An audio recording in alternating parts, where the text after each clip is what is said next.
Hello, everybody, and welcome to the post-match Rage Fest that is going to be the next hour or so for the Same Old After podcast. Today's podcast is going to be brought to you in part from three people who've been at the game today, but also one roving reporter. So we've got a fabulous Albert who is still at the ground. He was so raging, he couldn't move. He just had to not move from the shrine. And that's where he is right now. Joining me, as always, the Burgooner, is Amanda. How you doing? I'm raging. Yeah, not happy at all. I think we all sort of agree, really, by what I've been reading on social media. And it's never good to come on when you're raging. However, I am going on the radio tomorrow morning, so I suppose I'll be calmer by tomorrow morning. I know. Yeah. I've said yes, and it's probably not a good idea, but go on. Yeah, rather you than me. Amanda is our compere in terms of she is the admin this evening. So put your comments or questions in the chat, and Amanda will read out some of them as we go through. And then when we get to the last 10 minutes or so, we'll do a little bit of that as well. Apologies if you get a bit of the intermittent noise from the fabulous Albert. Of course, he is our roving reporter today. And like I said, he's at the ground. But Albert, how are you feeling? Give me an initial 1 minute about what your general state is right now. What, only a minute? Oh my God, I need more than that. You're going to have more than that, mate. This is just a helicopter view. Yeah, I mean, initial thoughts is just disappointed, really. There's so many talking points you can argue about. The lineup, which we'll talk about. You can talk about how we manage a game, being ahead twice. And just not a very good second half performance, mate. But yeah, initially very, very disappointed. Yeah, I think that's the word. If I was to choose one word to describe today, for me, frustration. I'm frustrated at the performance and some of the players. I'm frustrated at the outcome, obviously. I'm frustrated at some of Mikel Arteta's decision making with regards to substitutions. And I'm also frustrated with some of the injuries that we've picked up as well. But let's dial it all back, Amanda, right to the start. Lineups come out, 1 hour before kickoff, 1 p.m. I don't know if I gave you guys any of the predictions, Amanda, but I had a weird feeling that this was going to be a score draw. And it was only this morning. I felt confident up until this morning. And I woke up this morning, I was like, oh, there's something going on in my brain here that's telling me this isn't going to be as easy as we thought. But what was your kind of initial reactions? Let's do lineup and then also kind of feeling pre-game. Well, it was really weird because pre-game was fabulous. I met up with the bearded Gooner and Steph and went round the ground, had a nice lunch. Obviously, we discussed the programme thing later. Everything was lovely, but I kept saying to Cole, I feel strange. I feel like this isn't going to be what we're expecting. They had 8 days to prepare. We had 4. We're going in, Erdegaard signs his new contract. Everyone's buzzing. And then we met someone outside who said, Trossard's injured. And I went, you are joking me. That's ridiculous. Got Martinelli, Trossard. It's like, okay, all right, we can cope. But I just felt weird. And unfortunately, although my cousin and Cole think I'm negative Nelly, I predicted 2-2. And they're all like 4-1, 3-1, 2-1. And I was like, I predicted, I think, 1-0 on the show with James and James on Thursday night because I felt pressured into giving a win score because they both did. I just think that this is so Arsenal to do a performance like this that we'll go into. But look, the lineup was, the whole conversation over Raya. Obviously, he played. Who was going to replace Trossard, Vieira? Surprised to see Eddie up front, but you support everybody. I thought the atmosphere was incredible for the first hour. I would say I thought it was amazing, brilliant. But I would just want to say one thing. They couldn't string a bloody pass together and they couldn't keep the ball. First 15 minutes, I thought Tottenham were playing at home. I was outraged. And within 2 minutes, no word of a lie, and Arteta's just said this, I said to Carl, what is going on with Erdegaard? He is too hyped up. He's acting like he's on speed or something. He's going to get it was like, calm down. I knew he was going to get a yellow card. I don't even know why he got one, but he got one. And I Waving remember, the imaginary flag. yeah, Well, sorry, the imaginary card. you've got to learn that could have potentially cost us against Brentford. You've got to stop this because you are going to get booked. I've got no qualms with the ref, but we'll go into all that. But what I wanted to say was the first 15 minutes, Chris and Albert, I was like, this is like watching us at White Hart Lane. We couldn't get the ball, and when we got the ball, we couldn't string a decent pass together. And I thought Odegaard it was embarrassing to watch because he needed to calm down. He was like a kid in a sweet shop. It's going mental. And and I and I get they're hyped, but Arteta has come out when I was on the way home and said some of our players were too hyped up because it's the derby. And I was like, yeah, I could see that, especially with Odegaard. To be fair, I don't think any other players were hyped up, if I'm honest. But I felt odd going into the ground. I couldn't get myself up for it, and I didn't know why. I just don't know. I didn't. It was a really strange feeling. I, you know, and they're all going to me, "Oh, you're so negative. Well, you're too old." I went, "Well, Tottenham are on the same points as us. They're not playing badly. Unfortunately, they've got a decent manager, and we played on Wednesday night." Yeah, Albert. Were you similar? What was your vibes beforehand? Were you similar in terms of? Oh, I'm not sure about this one. No, I had Arsenal down for a 2-1 win. But I said it, but I also said with a bit of context to it that I thought about this game for 2 weeks, not just because it's North London derby, but just because I said it. A lot of people said it. This is a different Tottenham side. I know it's only the first 5 or 6 games of the season, but it's a different Tottenham side than that played under Mourinho and Conte. And you definitely saw that today. One of the better Tottenham sides I've seen come here and actually play well. I thought we started the game okay, actually. I thought we did too. In the first 40 minutes, I thought we controlled it. I didn't think they did anything. I thought we nullified Maddison very, very well. But we got the goal, and I don't know what happened after. I don't know what happened from like the last 5 minutes of the first half, but we surrendered possession. We sat off. Our passing was poor. The warning sign was already there from the save from David Raya, and they scored. I don't know what Saka was doing, letting him just run, because Ben White can't come across and cover that because he's got too much ground to cover. And before you know it, they 1-1, and we've given away another goal at home. Hence the reason why I went 2-1. Yeah, for me, I'm with you. I know Amanda doesn't agree, but I'm with you. I thought for the first 30 minutes or so, we were all right. We were in control. We weren't winning. It wasn't tons and tons of shots and stuff, but we were creating chances. You had the Gabriel Jesus one at the back post where Vicario has made a pretty good save. Like, most of the ball was not played in Tottenham in our defensive third. It felt like it was played in the middle or the Arsenal attacking third. And so from my perspective, I thought the first 30 minutes or so, I thought we were all right. I thought we were playing. Chris, you've muted yourself. With a microphone. Hopefully that's coming back on. But yeah, the first 30 minutes or so, I thought we were all right. And then I thought we were edging it. I think it was probably 60-40. Tottenham had a bit more possession, but I didn't really see masses and masses of control from Tottenham. I looked at half time at the stats, and I think it was almost identical in terms of shots and efforts and stuff like that. I couldn't really remember loads and loads of like efforts that Tottenham had made. I thought for the first goal, and let's talk about that just for a second, Amanda, I thought Saka was a bit it was a bit weak in the tackle against Maddison, and you cannot give Maddison's in form. He's a player that's in form. You cannot give someone like that amount of space as he got past Saka inside the box. I don't know why we didn't have a second man covering Maddison there, but he just had the freedom of the Emirates, it felt, to then pick out the pass to Son. What did you think? I thought the first 15 minutes we couldn't get the ball. We pressurised them in their half. I'm not saying they deserved to win it on that, but I can't see what you're saying. But I felt that they were totally in control. I said, "Are we going to get the ball? Are we at home?" I was like, "Can we even keep the ball?"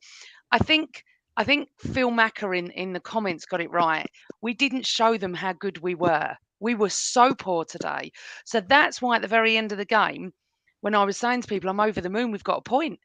Because we could have lost that easily. I'm not saying they had hundreds of chances. You know, we've given them both goals. Saka, yes, but I thought David Raya at the very first part of that move didn't do well. I mean, he's done the most amazing save, like Seaman-esque, that was incredible. But then I think he flapped at the first part of that, and then Saka just, well, let him in. I just felt it was strange. As I said, it was getting stranger and stranger. I mean, our goal was just. I mean, Saka takes a shot. It goes off a Tottenham player. Great. It's in. I don't know why he stuck a leg out there anyway, right in front of his goal. Because actually, I think the goalkeeper might have saved Saka's shot, if I'm honest. But it is what it is. We all go mad. But I still felt odd. It's a really strange feeling I can't explain today. Just can't explain it. I think I just felt that they've not played that well at the Emirates for a long time, and I think that's the best they've played. And I will give credit to them. I thought they played okay.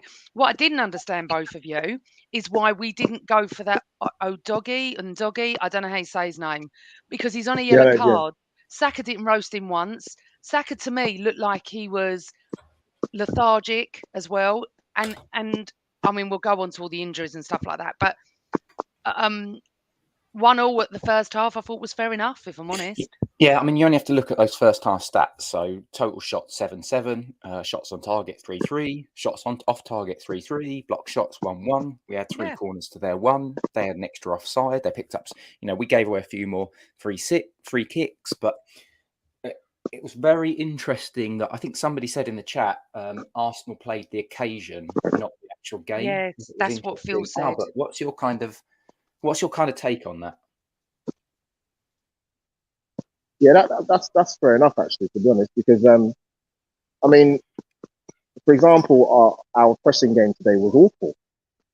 Amanda's touched it with Erdegaard. I mean, he does lead the press normally, but there's no point you having someone who's the main trigger of the press and nobody else is following him behind, or they're not in cohesion with him. It made no sense. So they were bypassing our press quite easily throughout the course of the match. Players they're getting players in tight positions, but they're just Sar's getting easily out of it. The Suma's getting out of it. Madison's getting on a half turn, which we stopped him doing in the first half, to be fair. But our pressing game was off. It was really, really poor, actually, in many passages of play, and that didn't help because it gave them a lot more confidence. Hence the reason why they got the goal in the first half. I know people touch on upon the team lineup, which can raise a few eyebrows regardless of whether we play, but particularly at home to Tottenham.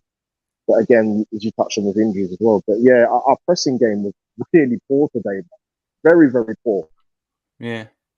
I thought it was very poor. You're right. I'm just looking at the BBC news sort of average, or BBC football average scores. And if I take the top 3 Arsenal players in terms of what the BBC have ranked them as, you've got Bukayo Saka on 6.52, Erdegaard on 5.88, you've got Saliba on 5.69. If you take the Tottenham's top 3 players, Son on 7.7. I don't know how they calculate these, but Son on 7.7, Madison on 7.3, Vicario on 6.74, Kulusevski on 6.68. So basically, what you're saying is that the best Arsenal player, essentially, according to the BBC, was there were 1, 2, 3, 4, 5, 6, 7 players in Tottenham's team overall that were outperforming in terms of whatever metrics that they use. And the pressing was off. It just felt that it didn't click, and that's really symptomatic of what it's felt like this season for me. Yeah, it's felt like that for a lot of this season. Like we haven't just clicked. No, Chris. United, Eindhoven. I mean, it has clicked. We haven't lost the game, so we have to go to the other side as well. Be a bit more positive. We haven't lost the game. We played a good Tottenham side. Whatever way you look at it, they are on the same points of us. They're better than they were. We've got injuries galore, and now we will have to dig deep because our squad has been so fantastic. It's been exciting, but I didn't know Declan Rice has been carrying anything since the summer, and that has really upset me. Partey's injured. Martinelli's all gone quiet, which worries me even more. We haven't heard a thing about him. Trossard, God knows what happened last night. I don't think, and also I think sometimes, people were having a go at me going, yeah, you make your own luck. Every time they kicked the ball, it went to a Spurs player. Every time we did, it didn't. Sometimes you need the rub of the green. I know you have to make your own luck. I get that. But they were jammy. There were situations every time I looked, I went, that's going to go to a Spurs player. I just knew it. It's just one of those days. Yeah. But one of those days, normally a couple of seasons ago, we would have lost. So I'm trying to do even though I'm really not happy, I'm really not. And I'm not sitting here. I want to talk about Arteta's substitutions in a minute as well, because that I'm not happy about. I'm really not happy with Ødegaard. I'd like to sit in a room with Ødegaard and go, what were you doing? You're our captain. What were you doing? You needed to calm down, because I thought he was going to go off, if I'm honest, be sent off. He couldn't string a pass together either. Look, we do have off days. And then obviously you go in at 1-1, you come out, and second half, it was okay. Bit more of the same. I was quite surprised that the subs weren't made earlier. I was screaming for me, Jesus should have stayed on and Eddie should have come off. However, what I will say is that we don't know if Jesus has got 90 minutes in him at the moment. So if he's managing him that way, then I'll hold my hands up. But for me, I remember saying to the guy next to me, he's not going to take Jesus off. It's got to be Eddie. I couldn't believe it. So at the end of the day, I look at it like this. We don't manage the team. We don't know who's carrying what. Did you know? Did either of you know that Declan Rice was carrying a calf injury since the summer? I'd heard some stuff. I don't know about you, Oh, Albert, but I'd heard I some hadn't. stuff in pre-season, because he missed one of the games, didn't he? In the US. But Albert, from your point of view, let's actually go to that half time point, because Declan Rice comes off. Talk to me about your thinking at half time, because I'll be honest with you, when I saw that Jorginho came on, we're going to need to get to Jorginho. When I saw him come on, I was like, this is a big problem, actually, particularly against the Tottenham side that like to transition. Yeah, I mean, where I was sitting, when the announcement came off that I wasn't surprised with Fabio Vieira, because there was a couple of occasions towards the end of the first half where I thought, no, he looked like his race is done. He looked like there's an injury there, so I wasn't surprised with that. When it came through that Declan Rice, I think they were stadium for, oh my god, because particularly with Spurs, they're a big side, man. They're very, very. I thought they bullied us in the second half. Yeah. But they absolutely bullied us. Nicky van der Ven, probably about 6'9". He's massive. Yeah, the dog is a physical unit. Yeah, he bullied Saka a few times, outmuscled him. You've got the two boys in midfield, Sarr and Basuma, who again, energy, legs, physically imposing. And we got bullied. We had the nugget of getting the VAR decision for the penalty, and I thought, okay, cool, 2-1. Let's manage the game well for the next 5 or 10 minutes. Of course, we did the complete opposite. And what you don't want is one of your probably your most experienced player in the squad giving the ball away to let them score and make it 2-2. It's unacceptable to one of your most experienced players. But I think Spurs saw that when he come on and thought, you know what, we're going to target him, and they did, Chris. Hence the reason why they got the goal. Yep, you're 100% right, mate. I mean, it was very poor from Jorginho. It was a really poor bit of control. He can release it back to his goalkeeper. He's got 2 options out wide. He's dallied on the ball. And do you know what? If I'm going to, we're frustrated, but if I'm looking at, well, it's sort of, this is a double-edged sword in terms of positivity. The positive side of it is that Jorginho, in theory, should be our 3rd choice defensive midfielder.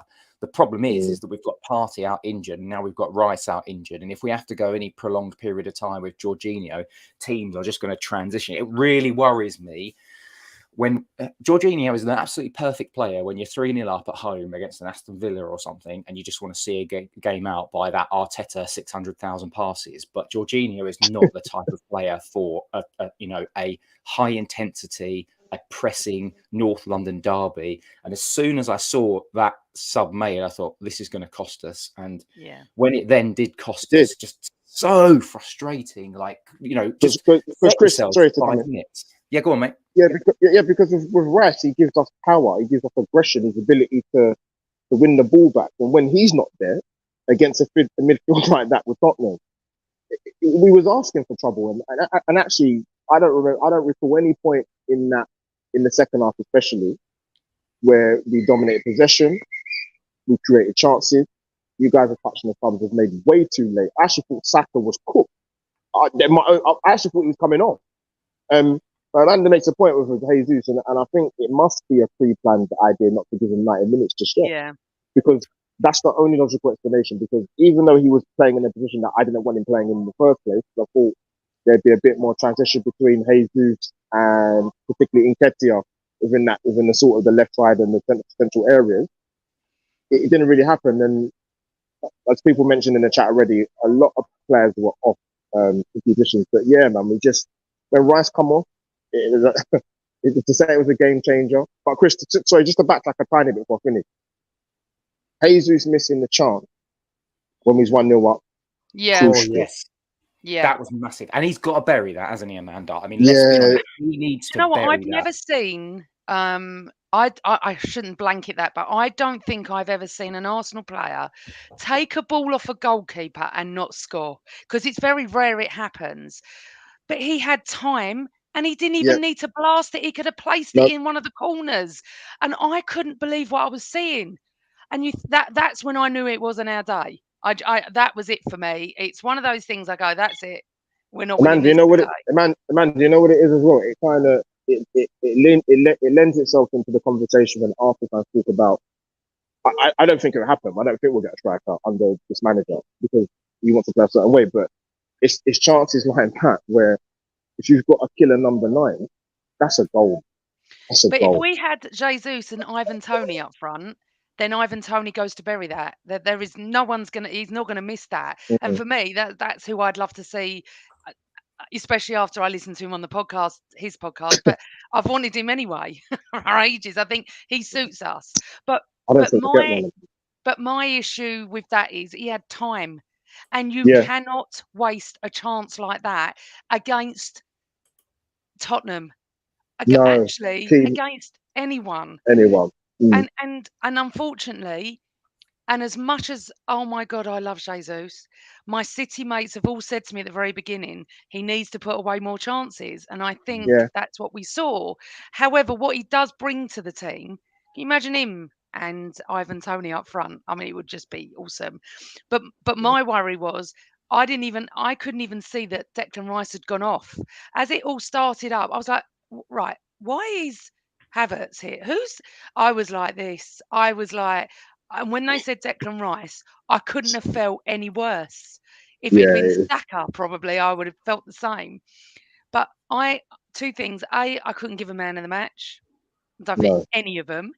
And then the second thing is, I would like to understand why when Saka was hobbling, he did not bring on anyone straight away, or why Saka didn't go down. Why are you carrying on running? Go down. You know, he didn't have a great game. And I'm not here to bash any players because that's not how I work. But I think it's quite a bit of anger that Emil Smith-Rowe was brought on for 5 minutes, but he was only brought on because Saka was injured. That's definitely the only reason. And I think it was just a bad performance after playing Eindhoven Wednesday night. He did the most perfect subs on Wednesday night. Arteta, he did it at the right time. He got them off, you know. But it's a big game, and the weather was so bad at the Emirates that night. It's heavy pitch, heavy legs. You wake up Thursday, you've only got till Sunday, and you're playing a team that has been watching Coronation Street all week and not played. So for me, there's going to be that hangover. We've always had it. So everyone's cheering that Tottenham didn't get in Europe. It's not going to help us. Oh, God, honestly. Yeah. I mean, I don't think at this stage in the season, just my opinion is at this stage of the season, I don't think the heavy legs are as much. I think it probably did have a bit of a factor. I think also, I think somebody said this Patrick Carlson said in the chat, like, we do need to acknowledge, and this is probably why I'm not as angry and frustrated. I'm frustrated, but not as angry and frustrated as I thought I might be. Look at them names, man. we've got a lot of people out. We've got a lot of players out. The injuries are stacking up right now. I don't know, like, you know, when we play Bournemouth next weekend, if we're missing Martinelli, Trossard, Partey, I mean, you can still count Timber as part of that. If we're missing, you know, if Saka's got a knock, like, we could be talking about injury crisis here. I don't want to go too heavy on that just yet because we don't know what the situation is, and maybe Rice can recover with a week off. But you're looking at the Brentford game in midweek and just thinking, literally chuck all the kids on at this stage because, you know, we're going to end up with no one fit and no one free and firing. But we've got Brentford, Bournemouth, Lens and City in the next 2 weeks. If you're going to go with that midfield to Man City coming to the Emirates, I don't want to go to the game. I don't want to go to the game. I just don't. I can't think of City. Our next game is Brentford. And I agree with you. I mean, look, we need to know. We need to know what's going on with Martinelli. We need to know what's going on with Trossard. We need to know timescales here, because it's like, what's going on? If Martinelli's out for 6 months, I'm not saying he is, but tell us, because we're going to have to get our head around this. Because only the other night, me, James, and James were saying how wonderful the bench is. Well, it's not going to be so wonderful anymore, is it? No.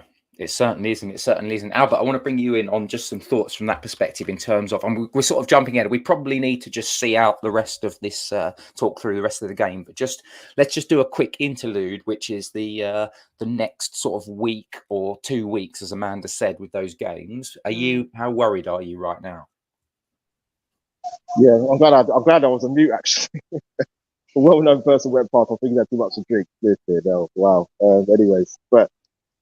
Yeah, I'm worried, Chris, man. We're not the only one to have injury, but, you know, we're Arsenal fans, so we're going to talk about, obviously, 2 players are missing. But we've got Bournemouth, Brentford, Man City, I believe, is it? No, we've got Brentford, Bournemouth, Lens and City.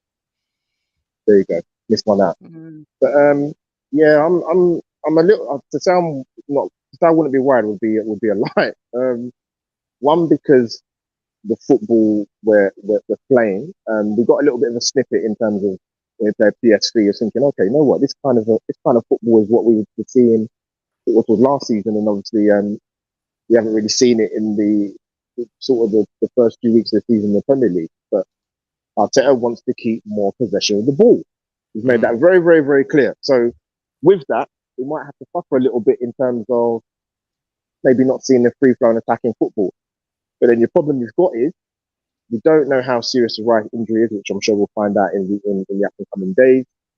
Martinelli, we hope it's a few weeks, but what's it, a hamstring injury that you've got to be careful with them, whether it's minor or it's severe. But it's a concern because we're at a situation now, even in this early part of the season, where we're putting probably square pegs in round holes. And on top of that, as you mentioned earlier, Chris, we're going into games now in a key period with our second or third choices. Yeah. And this is the frustration at the moment. It's, you know, last season we had a bank of games going up to the World Cup where Arteta was pretty much able to play mostly his first 11. I don't think it hasn't really felt like that at all. And that's my real worry, is that, you know, how many more of these injuries can we actually take? We all knew with the intensity of the Champions League, in fact, we're going to have more games, that it's going to be more difficult. But I didn't think that here we are in mid to late September and already we're talking about a potential injury crisis. But again, we don't know all of the details of that just yet. What I want to do now, Amanda, I'll start with you. I want to talk through some individual performances, and we'll start. I think Albert has to go, Chris. Do you have to go, Albert? I do, man. You've got me now for another 3 minutes if you need me, or 5 minutes. Whatever. All right. Well, in that case, Albert, you can have a 3-minuter of. Thanks, man. I'll let you pick a particular play. In fact, no, I'm just going to choose for you, David Raya. Let's talk about David Raya, because I thought that, given that we've got a goalkeeper who we've been told his distribution is amazing, and that's why Ramsdale has been pulled out, I thought his distribution was poor today. Made a really good save. Loved the save. Very good. Yeah. I didn't think Raya had a great game, to be honest with you. No, I'm glad you asked about him. Yeah, had a few chats with a few gooners in the stadium today. In the games leading up to it, even if you look at it just from a statistical point of view, data driven, or you look at it from your own set of two eyes and the acid test sort of thing. He was ranked for passes and long passes in Premier League last season, and you can see why in a few of the games in the PSV game, some of the passes he hit was outstanding. But today, in isolation, he just took too long. It took too long. I get it, you want to play from the back, but there were too many situations today where he took too long and invited too much pressure. And when he did kick the ball long, he didn't really find his target. I'm hoping that's not a sign of things to come. I don't think it is, because I think long term, I think for Arteta, I think Gabriel will be his number one from my own personal point of view. But today he wasn't good. He made an outstanding save. Well, it was a brilliant save actually. But today was a bit of an off day in terms of what the calm he's meant to bring to our defensive unit and his passing. Yeah. Amanda, I'm going to bring you in on the Row stuff, but I just want to milk as much of Albert's time as possible. Kai Havertz, mate. Kai Havertz, go. Wow. I almost don't know where to start, because what you want is, not just from Havertz, but if a player comes on as a sub, particularly in a game like that, you want an impact. And if you ask a direct question, did he make an impact when he came on? The answer is no. And it comes back to the same thing we talk about with him, is where do you play him? Long term, short term, I'm not really sure. I think he was a little bit more effective in the PSV game when he dropped into that sort of kind of false 9-10 role. He's a bit better, but I think it's a case of, I think this particular signing, and I hope he does well, obviously as an Arsenal player, I think this particular signing is probably Mikel Arteta's death warrant. Ooh, spicy. Right, you got time for one more? You got time for one more, and then we'll chuck in one more. I'm going back to South East London. Eddie Nketiah. It's an interesting one with him, because you get a lot of Arsenal fans that will get on to, not necessarily us three. Oh, you've got to get behind him. You've got to back him. You have to back him. We're like, okay, but Mikel Arteta is giving him opportunity after opportunity after opportunity. The manager's giving him chances. It doesn't matter what the fans say. But today he looked off, like really off, in terms of pressing, in terms of general hold-up play. He didn't really get any positions to. He didn't really create a lot of chances anyway. But yeah, he was very off today. And for the good things that he does bring to the side, I didn't see evidence of that today. Yeah, I would absolutely echo that, mate. And Amanda and I will probably go into that. But I think we're going to let you, unless, I tell you what, a final free swim, but I will let you go otherwise. Is there anyone else you wanted to pick out before we let you go? No, because I'm too annoyed with the result. Albert, I'm a beer all day.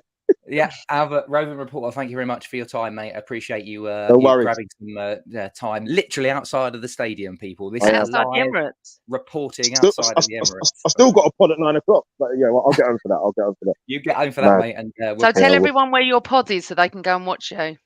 Well, I've done some filming here at the Emirates, but I've done a fan cam. I'm going on Tom's channel at 9 o'clock. So I'll get to see his little journalistic face, and I'll have a go at him when I'll have a go at him. But I'll give my point of view at 9 o'clock tonight. So fabulous. Albert, thank you so much. Speak soon. Right, love people. Speak soon. Right. Get home safe. I will, Miranda. I will. And there it is, just the two of us. Thank you very much to Albert for joining us. So, Amanda, just the two of us, and all of you wonderful people in the chat. So please fire across your questions, because we will get to them towards the end. We'll dedicate 10 minutes to go through all of your questions. So please, please, please just drop them in the chat. You can also subscribe, like, give us like good reviews, say nice things about us. You should say nice things about us also, because look, we were in the matchday program today. Amanda, we'll talk about the players in a second, but it feels like a natural interlude. I'm going to show it up on screen, but Amanda, talk about it. Okay, so I actually forgot about this because I didn't even tell you or James, did I? A couple of months ago, I was approached by someone at Arsenal to write a piece on my highlights of the Invincible season. And I wrote a piece, and as you know, I'm on the mural, so they wanted to link it to that, which was very nice. So I was driving to the ground today, And I was like, oh, yeah, I could be in the programme today. They mentioned Tottenham. Anyway, so I was queuing up at the Little Wonder Cafe and I left Carl there and guy behind us was talking and I went, I'm just going to go and get a programme. I don't buy them normally. And yes, there I am on page 74. Um, and it was the most surreal thing. I mean, I've been going to the Arsenal for 50 years. Don't think I've ever been in the programme. Don't think I've ever been anywhere near the programme. And they did a really nice, they're my words. Nothing's been changed. And I asked them to mention the podcast. I did not expect them to put a QR code in, put the symbol in. It was so nice of them to do that. And it would be nice if one player listen to our podcast. But yes, if you've got the Arsenal programme, page 74 is my highlights of 2004, 3, whatever season, because my son was born just in that year. So it was a bit of a highlight of the year for me. And yeah, I'm in the programme and it's really lovely to see. And it's lovely that they mentioned the podcast as well. And I'm also going on the radio at 6:20 tomorrow morning on Radio 5 Live to talk about this. I'm not sure I'm going to feel any different, really. I don't think going to sleep, normally you calm down a bit. I'm not raging. It was just one of those games where, unfortunately, we didn't turn up. Yeah. Do you know what's weird? Like you were saying, Amanda, I just feel weird. Like normally, I'm I either told you I like did. angry because we've lost, or I'm angry because we've got a draw. Like when we played Man United and it was 1-1, and if that had finished 1-1, I'd have had the same sort of frustration. But I don't know how I feel because I was saying to a few of the lads beforehand that I was in the pub with. At the beginning of the season, I looked at this game and said, oh, 5-6 games in, and Tottenham have got a new manager and they've lost Harry Kane, who always scores goals against us. I sort of fancy us. I think we could absolutely smash them. And so many people so many of the pundits and stuff were saying, yeah, I think they'll smash them. And beforehand, Postecoglou said, nah, you know what? He's like, nah, we're going to play our own game, mate. And it's like, oh, right, okay, you try and play your own game against us. They didn't. They hit us in transition. They were good, but they still hit us in transition at times. And so he didn't play the exact game that he was expecting. And I think perhaps that was more fall on us. But let's talk about individual performances because Albert, obviously, I gave Albert a quick fire one on some of those. So I wanted to get your take on David Raya because as I've said already, my view is that I thought he was actually sort of quite poor in his distribution. Made a really good save, but I thought it was quite poor. What was your take? It's really hard because I think they were all poor. I can't pick one out that saved the day for the man of the match. Saliba. I don't think even he made a couple of mistakes. Saliba was good though. I thought Saliba was good. But it's not man of the match worthy. None of them. So anyway, David Raya. I feel quite confident with him in goal. What I don't like, I think he takes too long on the ball, and it's given me a little bit of nerves. However, I thought obviously he did the most amazing save. I haven't seen it again, but it looked like Seaman-esque. But then I thought he could have been at fault with their first goal. So, don't know. I don't know how I feel about this whole situation. It's like, it's like he wants two players for every position. I'm very happy for that. But I've never had this with a goalkeeper before, and I still don't know what Ramsdale's done wrong. I don't see it.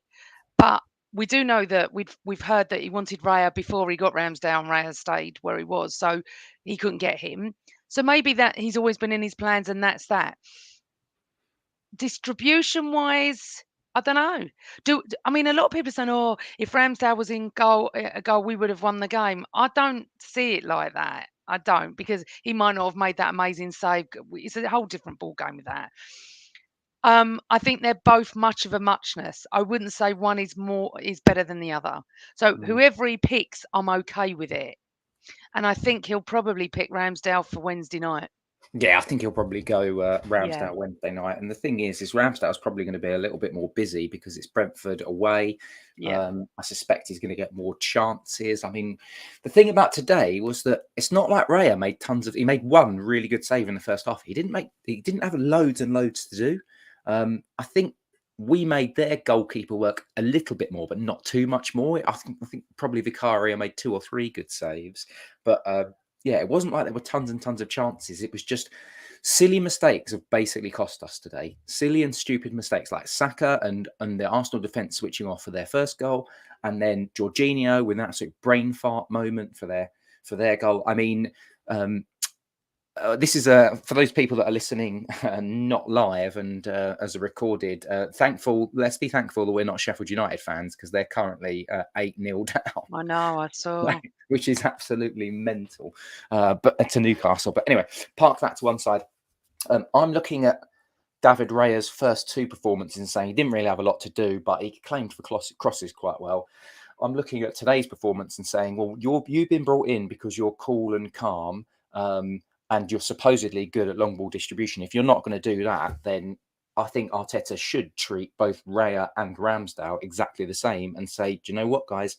I'm going to give Ramsdale a go. And if he has a load of saves and he does all right, then maybe he should even come in for Bournemouth. But just going on the other opposite side of that, his distribution was poor, but our players were poor. So maybe they weren't in the spaces where he needed them. I don't know. I'm looking at Paul's stats here on. Thank you, Paul, and welcome to the show. Stats on Raya. And I agree with someone else of what they said. I don't know what difference he brings us to Ramsdale. Ramsdale doesn't make me feel nervous. He never has.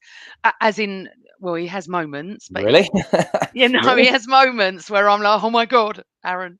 But I don't think he's a poor goalkeeper. So it's going to be interesting to see, isn't it, where this goes.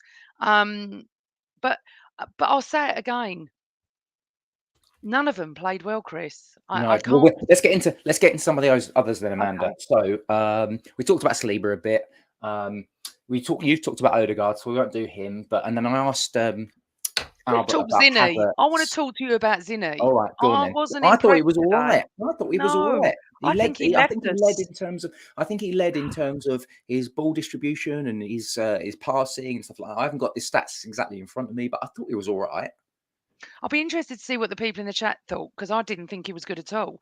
And it's funny how you see a different game to me, but I know it's weird because you're lower tier in the corner and I'm upper. So sometimes we see a different game. Yeah. And I get everyone's opinions and everyone's entitled to them. I don't think he was that good at all. And it worries me. Listen, all the players we're talking about, we all love. There's no one I don't like. But you see, Paul, I agree. I don't think he was very good. But what I would say is, he worries me sometimes, and I love Zinny. But in games like that, he leaves too much open space. It's too much to cover. Who would you paint? This is where the Timber injury was such a kick in the teeth, wasn't it? Because he looked so good and he looked like he could be a rotation option, but we sort of have to park that because we're not going to see much of him this season. But who would you have played instead of Zinchenko, though? Tomiyasu? Yeah, I mean, I don't have any fear when Tommy's on the pitch. I really don't. It's a hard one, isn't it? Because if it had dropped Zinny, we'd have gone, what's he doing? You know, Zinny's been brilliant. They've all been brilliant. I think that the last few matches they've really stepped up. So for me, it would have been really weird if you'd have dropped Zinny. I just don't think, Chris, any of them had a good day. Yeah, I really don't. Bad So day it's at the very office. Yeah, bad day at the office, but we still got a point against a good team, and they are a good team, whether you hate them or not. And you don't want me to even speak about Spurs in a positive manner. I don't work like that. Whoever we play, we play. I've had a Spurs friend message me already and said, "What did you think?" I felt we played well. I said, "You did play well." He said, "You didn't deserve to win it." I said, "No, we didn't." I said, "We really didn't. And you're the best I've seen at the Emirates for a long time. Harry Kane was holding you back, and now you look an okay side." But you've played us after we played PSV on a heavy pitch, soaked to pieces, With and all our the legs were injuries. heavy. But also, And we're missing so many players in that second their, half. their argument was, well, they had Maddison go off, and he does look good, that Maddison. Yeah, he does, but that's I think one player. on our day, if that was 2 weeks ago, like we played against United or even PSV, we'd have walked it. It would have been 4-1, as Cole kept predicting 4-1. And it's disappointing, and it does feel like a loss because we haven't turned up, and that's the most frustrating thing. Jesus scores, it changes. I'm not saying we go to win the game because we're making stupid errors all over the pitch. Could not believe it. Do you know what, Chris? When we took the penalty, I didn't even have time to message my dad. I was enjoying the penalty, watching the replay because I don't watch the penalties because I'm too superstitious. Watched the replay, sat down, went to get my phone out, and Jorginho goes and does that. And you're like, I mean, you knew they'd scored when he'd Mm. give the ball. You knew they were going to score. There Yeah, was no doubt in my mind. I was depressed before even it was. I don't know who scored. Was it Song? I it was can't remember. Son. Yeah, Yeah, yeah, because when before he even got the Maddison ball. robbed him, Yeah, and and then you know Son played the what? ball. You Yeah, got to give Madison and Song credit because it where Jesus robbed the goalkeeper and didn't score. They did. So that's it. yeah. And he Mm, did. He did, Melissa. He totally had. Sorry, I thought Melissa's comment was up there. But Melissa said it felt like Son just had all the space in the world. And he did. And that's what I'm saying about Zinni as well. Declan Rice goes off. It's all gone to pot. mm, Honestly, the second half, we couldn't string a pass. I don't know where the captain was. I felt Ben White wasn't that good today. To be honest, the whole team weren't. I mm, can't give anyone over 5. mm. Well, I think maybe you're being like I say. I thought Saliba did all right. I think Zinchenko was all right, but I didn't think he was amazing. Saka. I mean, we're talking about Saka not having a great game, but ultimately he's influenced the two big goals that we had, where it was his shot, which then deflected in for the own goal, and then he's put the ball away for a penalty. Which again, I've got to be honest with you. After he missed the West Ham penalty last season, I was a bit like, oh, Saka taking penalties, like but he's pretty decent with penalties. So, It was a and then lovely we really penalty. shouldn't. Yeah, it was a It good was a lovely penalty. one. And then we really shouldn't be. We should set ourselves properly. And it was not really acceptable football from Jorginho. I do want to talk because I also mentioned to Albert about Havertz and Nketiah. So I'm going to give you my thoughts on Havertz, and then I'll ask you to jump in, and then I want you to also talk about Nketiah, and then I'll give you my thoughts after that. But for me, I'm trying to I'm trying to keep my counsel on Havertz. But again, I thought there were times he did a few things all right, but there were times where I thought he was a little bit weak. I thought I'm not really seeing it. I don't really see him as he doesn't look like the left eight that Xhaka was. I mean, it just feels like a bad choice at the moment, and I'm not having him as a centre forward either. So I think for me, again, I'm really trying hard. I don't want to bag on the guy, but I'm not seeing it with Havertz at the moment. I didn't see it again today. I was really hopeful that when he had that chance on the edge of the box, he was going to leather it in because Yeah. that would have been massive for him. But what was your take on Havertz? I feel it's unfair to talk about him, Chris, and I'll tell you why. Because as I said about 10 times, none of them had a good game, and I don't want to pick out on Havertz because I think he just needs the love at the moment. Will he? Will he make it? I don't know. But I had this conversation about Eddie as well with our mate Al last year. I, and I'm starting to think it's not just going to work. It's not working with him. We need someone to put the ball in the back of the net. We need someone to do that because we're making the chances. And I can tell you that I really feel in the next few months we won't see a game like that again. That performance won't happen again. I just can see that it was just an off day. Bad day Mm. at the office, and we still drew against Spurs. So I'm trying to be a bit positive. Havertz, I don't know. I quite like what he brings. What is However, that? I don't know where his best position is, and I'm not sure Arteta does. But I really liked. Did you say Jorginho? Because I really liked Jorginho, and I felt very confident with him. And when he came on, I wasn't that bothered. I was like, Yeah. okay, but he was absolutely awful. Oh, to be Mm. honest, they all were. Um, I Well, think, so the Jorginho thing. So, from my perspective on the Jorginho thing, is I think the problem with Jorginho is that he's a control player, and when we've got control of the ball, this is what I'm yeah, saying. Like 3-0 up against Aston Villa or Leicester or whatever it is fine. But with Jorginho, when we've got in a game like this, which is heavily transition based, there's a lot of intensity. There's a lot of movement. Like he's not a quick player. He doesn't nip into tackles as well as he just. I don't see that Jorginho playing is a good choice. But then again, Rice goes off injured and we're missing Party. What other yeah. options do we have? I guess. Yeah, we don't. We don't. You've got Trossard injured. You've got Martinelli injured. I mean, Timber. I mean, it's just from last week of being so positive to having Rice and Trossard. that would have made such a massive difference if they were Yes, both on the pitch second half. I absolutely. think we can all safely say that. I mean, obviously hindsight and all that, but we didn't have them, and now we're going to come down to, no disrespect to the squad, but a few bare bones. You can't Mm, have Party, Rice, Trossard, all out Timber without it affecting you. mm. So we go again with all this. Why are we getting so many injuries? We've been playing a couple of months, actually not even that much, and it's like, what's going on? I would like to say that I I don't understand this insistency with keeping Saka on the pitch when he's not doing it. Forget the Mm. fact that he was hobbling. Don't think he was great. The penalty was lovely, and I'm glad Erdegaard gave him the ball. I think it was the right thing to do. He still Um, scored and then impacted in the first half with the goal, though. yeah, but in the second Would half, you he not rather wasn't. have somebody that's? Would you not rather have Why? somebody that's an end But product why didn't he merchant? go at the defender who's on a yellow card in front of me? Because the second half, Saka's in front of me the whole time, and I'm like, I want him to go past the player. I want him. He didn't have any like energy. He seemed a bit Mm, like lethargic. So bring someone on. Emil Smith mm, Rowe is raring to go.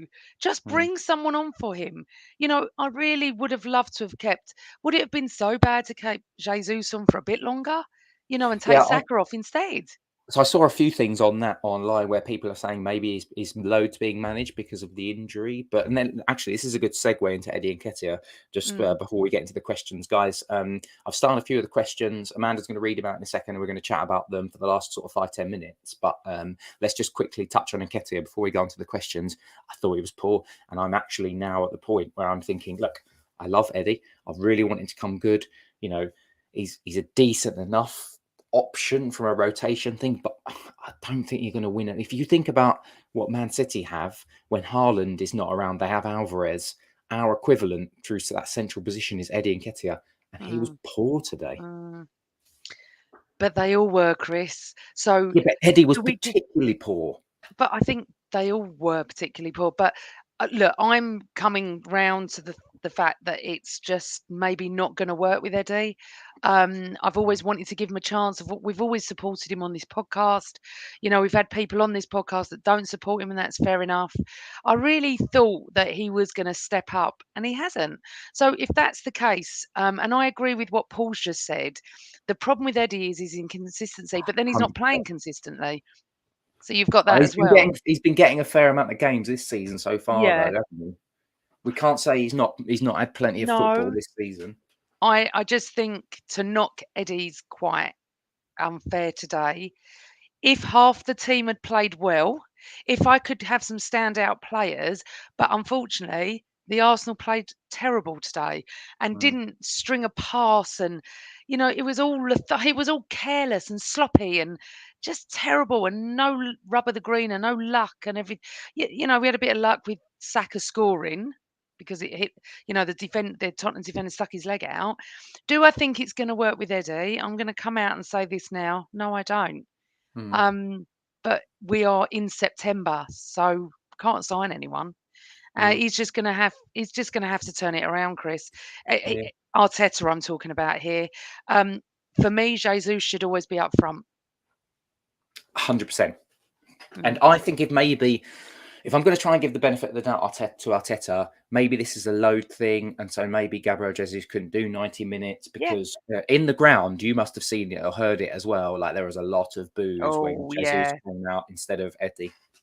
yeah. There was. I mean, it was strange, wasn't it? The atmosphere was beautiful to begin, and it was. And when they scored, not anyone clapped them back, and then eventually they did. It was all we were lethargic as well as fans, and we tried. We did try, but when that sub was made, I was like this. I went, he's subbing Jeju. I was like, I couldn't believe it. I wouldn't boo, but yeah, there was a lot of the ground did boo for that. I think it wasn't booing the fact that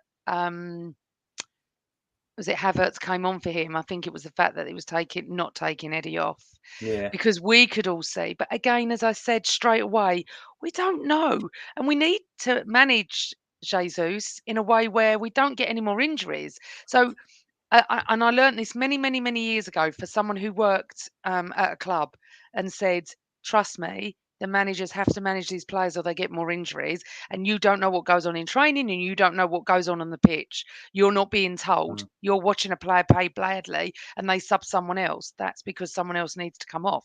So I always give that the benefit of the doubt. But yeah, I think generally the whole ground wanted Eddie off and Jesus to stay on.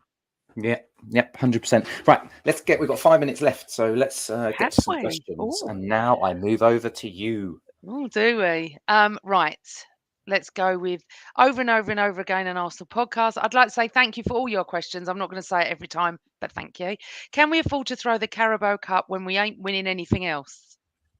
Oh, that's a bit nicky. We're 6. I mean, I'm disappointed as much as the September, next for God's Arsenal sake. fan, but we're in September here, so we're not going to win anything else. I think Brentford are going to rotate as well. So I still think we've got a chance. I think he does need to make mass scale rotation though, because imagine if we play Gabriel Jesus and he gets a knock now. I mean, we're down. We will be down to bare bones. So my view, I don't know what yours is, Amanda, but my view is that no, we should rotate this. We should be given the whole purpose of having a squad is so that you can give all of them opportunities to play. Absolutely. Okay, so thank you for your question. So Phil said, who plays in goal in the League Cup? An easy one, Aaron Ramsdale. You? Yeah, no, I agree with that. Yeah, Aaron Ramsdale. Thank you, Phil. Yamara G. Hello, Yamara. Was today more experimenting from Arteta, Jesus, Nketiah? I always call him Nketiah. Nketiah, Vieira starting. I don't think it was. I don't think it was. I think it was just who's available. What do you think? No, I don't agree. I think it was. I don't think it was an experiment at all. I don't think he experiments, to be honest. No, he's not going to experiment against Spurs, is he? But that's what I think. Yeah, I'm just going to jump in on one. I think Carl's asking a question for after the pod: custom cream or bourbon biscuit? Neither, because I don't have refined sugar, and he knows that. Thank you, that's Carl. very, very poor from Carl. Very poor. I think we should block him from any more questions, particularly another flipping. Who's going to win the league? Who's going to win the league question? It's not us, Carl. Unless we pick up against more results and we play better than we did today. Moving on.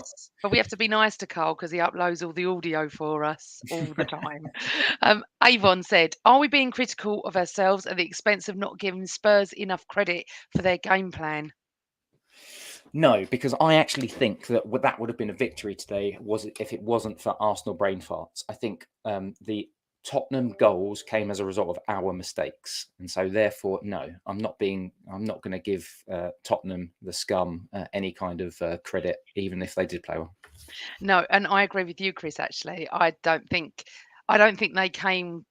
It looked like they were happy for a point. They were time wasting at certain periods. So, and I was quite surprised at that, if I'm honest. They could have beaten us today. They could have got lucky and beaten us. That corner in the 90th corner at the end, minute or 98th I was just minute. like, do you know what? I'm not having this. Can't have it. I actually said to Carl, "Can we go?" I couldn't cope. I was looking at the ceiling, praying, going. I started walking out. I didn't physically leave, but I got to the top row 11. So I got to the top of the block 5 bit and just sort of waited.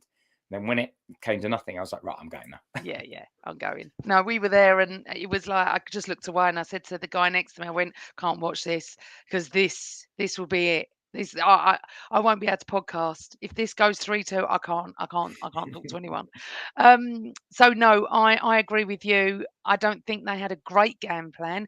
I don't think we were very good, and that's what happened. That's exactly Bernadette, did we underestimate them and their manager today? I think that sort of leads itself to the previous question, though, doesn't it? I don't think we did underestimate them. I just think, as you said and we said earlier, bad day at the office. Definitely. Bad day, but we still got points. That's why I'm trying to feel a bit positive. Avon, isn't it the case that Ramsdale's away form is better than his home form? That can't be true. What do you think? Don't know. I don't know the stat on that. If someone can give me the stats on that, I don't know. So sorry, we don't know, Avon. We can't answer that. We can't answer that. We're really not statisticians here this evening. Yamara G with another one. Would we have preferred Havertz to start over Vieira? No, because actually I think Vieira is the one that's in form, and personally, I think it was the right thing to play him, because I haven't seen the type of form from Havertz that makes me think you've got to get him in the team. And as I said earlier, I'm not sure it's working as a number 8. No, okay. No, I think Vieira's played really well again. He didn't shine today either. Let's give Carl a question. What have we learned about Spurs and the Arsenal from today's game? That if you don't turn up and you don't take your chances, as my father always says, you don't win games. Yeah, I think that. What have we learned? This is a more expansive Tottenham team, and they will be more entertaining for their horrendous supporters this season. I also think that we've learned that Maddison is an absolute keystone player within their team. And if Maddison picks up a long-scale injury, a large, longer-term injury, and he has done that for Leicester, I'd be really interested to see how they get on. Okay. Let's have this one. Wookie Cookie. Question, how many changes for Brentford away? Well, this feels like a nice sort of way to end the pod type thing, doesn't it? Because we can then do predictions and stuff, which you love to do and I hate, which is very ironic, given that you used to be the one that used to moan about making predictions. And, I'm never going to make predictions. That was Amanda there. That was my best impression of Amanda that I could possibly do. But she's bought a book. Amanda's bought a book and she's writing it all down in a stupid bloody book so that we have to capture it all. Whatever. I think that he's going to go Ramsdale in goal. I think Tomiyasu will play. I think he'll play Kivior. I think he will play, maybe he'll play El Neni, Jorginho, hopefully, so that Jorginho doesn't play against Bournemouth. I think Nketiah will get another shot, because I think Nketiah, that's not his name, Nketiah, after today's performance, I suspect that if he can get Trossard and or Martinelli back for Bournemouth, then they will play. But I think it will really depend on who's fit. Because personally, I'd like to see 7 or 8 changes based on fitness, but we'll see. What do you reckon? I'm with Paul. 10 changes, please. Let's have 16 changes. And not effing Cedric. Right, we have got a couple of any other business to handle. First of all, we're very sorry, but on Friday we forgot to announce the winner of the Ruth Beck art. Could you put the picture up, young Chris? Because to show the person who's won it. Hold on. Okay. Where is it? This is the professionalism that you get on this show, guys. For everybody that joins us I can't regularly, find it, Emma. Oh no, there it is. You know, Ruth Beck Art is our little sponsor, and we're collaborating with her the whole way through the season. She has kindly donated this beautiful picture of my old stand, the East Stand Upper at Highbury, and we had so many emails. I've done a draw, and the person who's won it, can we have a drum roll? I can't do drum roll. Is Melissa Broadbent. So Melissa, I actually saw. Hold on. Can you do that drum roll again? That was actually atrocious. What the hell is blah, blah, blah? It's like. Oh yeah, I can't do that. I can't even whistle, let alone do a drum roll. So Melissa, you are the winner of that print, and we will get in touch with you and Ruth to get that sorted and sent out to you. And I do apologise. At the moment, it's only open to UK residents. So I know Yamara, you really wanted to win this, but please go and check out Ruth Beck Art. She honestly fantastic drawings of the whole of Highbury and Islington, all of Arsenal. She does all the blocks, and what's fantastic is we are going to get her on the pod. She's a little bit shy, but I think during the season we will get her on, and there will be some more giveaways. We're going to do 1 or 2 a month, but please go and check her out on her website, Ruth Beck Art. Couple of other things. So congratulations, Melissa. Absolutely. So pleased that you've got it. Yay, look, there she is. She is in the chat. That's fantastic. Yes, you won. No freaking way. You won. We didn't win today. Also, it's Yom Kippur tonight, and I'm Jewish, and some of our listeners are as well. So I'm going to wish you well over the fast. Good Jontef, and enjoy your 26 hours of fasting, because that's what they have to do on the holiest day of the year, or 25 hours. I've done it a couple of times in my life. I'm not partaking tonight, but good Jontef to everybody.